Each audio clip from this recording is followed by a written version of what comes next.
Shalom, berjumpa lagi di dalam acara Som 10 Menitan. Dan di video kali ini kita akan belajar tentang Kitab Imamat, di mana kita akan tahu pentingnya arti kekudusan, karena Allah itu kudus adanya. Kitab Imamat adalah kitab ketiga dalam Alkitab dan disusun tepat setelah eksodus bangsa Israel dari perbudakan ketika Allah membawa mereka menuju kaki Gunung Sinai dan mengundang mereka ke dalam sebuah hubungan perjanjian. Nah, dengan cepat mereka memberontak dan melanggar perjanjian itu. Dan Allah menghendaki kehadirannya yang mulia datang dan tinggal di tengah-tengah bangsa Israel dalam bentuk kemah suci. Namun dosa-dosa bangsa Israel merusak hubungan itu. Sehingga di akhir kitab sebelumnya, yaitu Keluaran, Musa sebagai wakil bangsa Israel bahkan tidak bisa memasuki hadirat Allah di dalam kemah. Kitab Imamat diawali dengan mengingatkan kita akan masalah yang mendasar ini. Dikatakan bahwa Allah memanggil Musa dari dalam kemah. Jadi pertanyaannya adalah, bagaimana bisa bangsa Israel dalam keadaannya yang penuh dosa dan keegoisannya diperdamaikan dengan Allah yang kudus ini? Itulah isi dari kitab ini.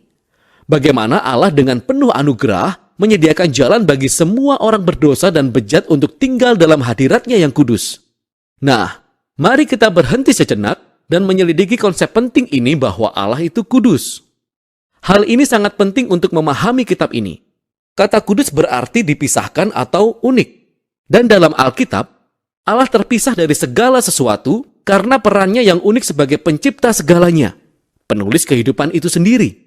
Jadi, jika Allah itu kudus, ruang di sekitar Allah pun kudus, penuh dengan kebaikannya, kehidupan, kemurnian, dan keadilannya. Jadi jika bangsa Israel yang lalim dan berdosa ingin tinggal dalam hadirat Allah yang kudus, mereka pun perlu menjadi kudus. Dosa mereka harus diselesaikan. Itulah isi kitab Imamat. Nah, kitab ini memiliki desain simetris yang luar biasa. Kitab ini menggali 3 cara utama yang Allah lakukan bagi bangsa Israel untuk hidup dalam hadiratnya. Bagian luar adalah penjelasan upacara ritual yang harus dilaksanakan bangsa Israel dalam hadirat Allah yang kudus. Bagian berikutnya berfokus pada peran para imam Israel sebagai mediator antara Allah dan bangsa Israel. Dan di dalamnya terdapat 2 bagian yang serupa yang berfokus pada kemurnian bangsa Israel. Dan tepat bagian tengah kitab ada sebuah ritual kunci, yaitu hari pendamaian yang menyatukan seluruh kitab ini. Kitab ini ditutup dengan sebuah bagian pendek di mana Musa mengajak bangsa Israel untuk tetap setia pada perjanjian ini. Nah, mari kita menelusuri kitab ini. Bagian pertama membahas 5 jenis utama pengorbanan ritual yang harus dilakukan oleh bangsa Israel. 2 di antaranya adalah cara di Israel untuk mengungkapkan rasa syukur mereka kepada Allah dengan cara mengembalikan kepada Allah tanda simbolis karena Allah yang terlebih dahulu mengampuni mereka. 3 ritual korban lainnya adalah cara yang berbeda sebagai ungkapan penyesalan terhadap Allah. Jadi di Israel, saya akan mempersembahkan darah hewan sembari mengakui bahwa dosa mereka telah menciptakan lebih banyak kejahatan dan kematian dalam dunia Allah yang baik. Akan tetapi, alih-alih menghancurkan orang ini, Allah tentu saja ingin mengampuni mereka. Sehingga secara simbolis, hewan ini mati menggantikan tempat dan mendamaikan mereka, yang artinya menutupi dosa mereka. Melalui ritual-ritual ini, bangsa Israel senantiasa diingatkan akan kasih karunia Allah, tapi juga akan keadilannya dan betapa seriusnya kejahatan mereka, serta konsekuensi-konsekuensinya. Serangkaian ritual yang kedua memaparkan 7 perayaan tahunan bangsa Israel. Dan setiap perayaan tersebut menceritakan kembali sebagian berbeda dari kisah tentang bagaimana Allah menebus mereka dari perbudakan di Mesir dan membawa mereka melalui padang gurun dalam perjalanan menuju ke tanah perjanjian. Dan dengan merayakan perayaan-perayaan ini secara rutin, bangsa Israel akan mengingat siapa mereka sebelumnya dan siapa sejatinya Allah bagi mereka. Nah, sekarang bagian tentang para imam Israel. Ada Harun dan anak-anaknya yang pertama kali ditahbiskan untuk masuk hadirat Allah mewakili bangsa Israel. Dan di bagian ini, kita menemukan kualifikasi untuk menjadi seorang imam. Para imam dituntut untuk memiliki level integritas moral tertinggi dan melakukan ritual pengudusan karena mereka mewakili umat Israel di hadapan Allah. Juga mewakili Allah bagi manusia. Sekarang kita paham mengapa kekudusan para imam itu sangat penting. Kembali ke bagian pertama, tepat setelah keluarga Harun ditahbiskan, dua orang anaknya berjalan dengan santainya tepat menuju hadirat Allah dan dengan terang-terangan melanggar aturan yang ditetapkan, sehingga mereka dibinasakan oleh kekudusan Allah saat itu juga. Ini adalah sebuah pengingat yang menakutkan dari paradoks hidup dalam hadirat Allah yang kudus, karena ini adalah kebaikan yang murni, tapi menjadi berbahaya bagi mereka yang memberontak dan menghina kekudusan Allah. Karena itu sangat penting bahwa para imam Israel menjadi kudus, dan semua orang Israel juga menjadi kudus. Inilah yang akan dibahas pada bagian berikutnya. Pasal 11-15 adalah tentang ritual kemurnian yang dituntut dari semua umat Israel. Dan pasal 18-20 tentang kemurnian moral bangsa Israel. Inilah yang ada di balik semua bahasa kemurnian dan kenajisan. Karena Allah adalah kudus dan Dia terpisah, maka umat Israel sendiri perlu berada dalam keadaan kudus.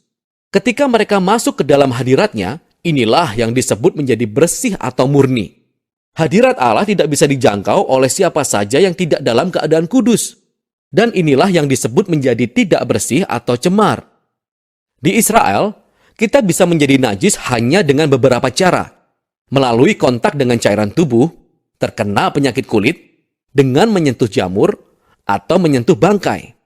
Nah, bagi umat Israel, ini semua berkaitan dengan kematian, kehilangan nyawa, yang membawa kita pada simbol inti dari semua konsep ini. Kita menjadi najis ketika kita terkontaminasi dengan menyentuh kematian. Bisa dikatakan demikian. Dan kematian bertolak belakang dengan kekudusan Allah. Karena esensi Allah adalah kehidupan.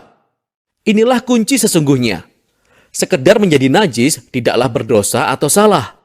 Menyentuh hal-hal tersebut adalah bagian yang normal dalam kehidupan sehari-hari. Dan kecemaran adalah keadaan sementara. Ini hanya berlangsung seminggu atau 2 minggu kemudian selesai. Apa yang salah atau berdosa adalah masuk ke dalam hadirat Allah dengan santai, sambil membawa simbol-simbol kematian dan kecemaran ini dalam diri kita. Jadi jangan lakukan itu. Cara terakhir untuk menjadi najis adalah dengan makan hewan-hewan tertentu. Dan perintah makanan halal ada tepat di bagian ini. Nah, ada banyak sekali teori tentang mengapa hewan-hewan tertentu itu dianggap najis dan terlarang. Apakah ini untuk mendorong kebersihan atau untuk menghindari hal-hal tabu dalam budaya itu? Teksnya tidak spesifik. Namun poin dasar dari semua pasal ini sangat jelas. Semua ini merupakan rangkaian simbol-simbol kebudayaan yang rumit yang mengingatkan bangsa Israel bahwa kekudusan Allah haruslah mempengaruhi semua area kehidupan mereka. Bagian berikutnya adalah tentang kemurnian moral bangsa Israel.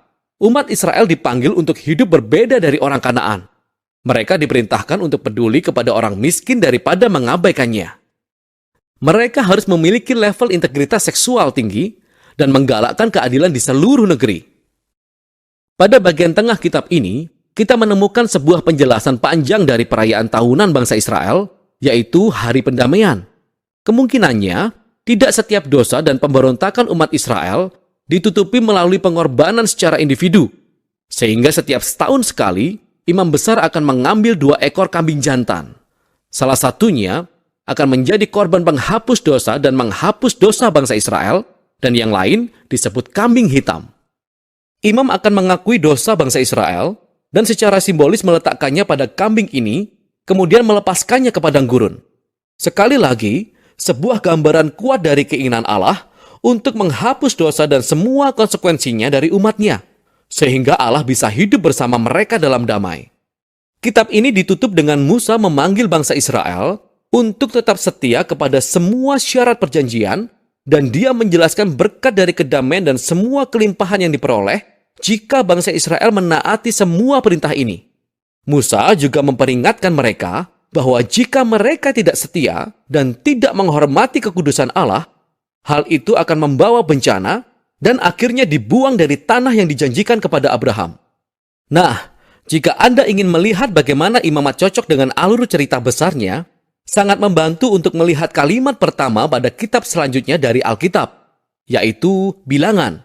Kitab itu dimulai dengan Tuhan berfirman kepada Musa di kemah pertemuan, sehingga kita bisa melihat bahwa Musa sekarang dapat masuk ke hadirat Allah mewakili bangsa Israel. Kitab Imamat berhasil. Jadi meskipun Israel gagal, Allah telah menyediakan sebuah cara untuk menutupi dosa mereka. Sehingga Allah dapat tinggal bersama orang-orang berdosa dalam damai. Dan inilah isi kitab Imamat.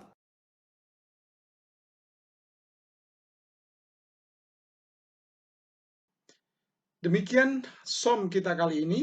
Nantikan kitab selanjutnya, yaitu kitab Bilangan. Tuhan memberkati saudara.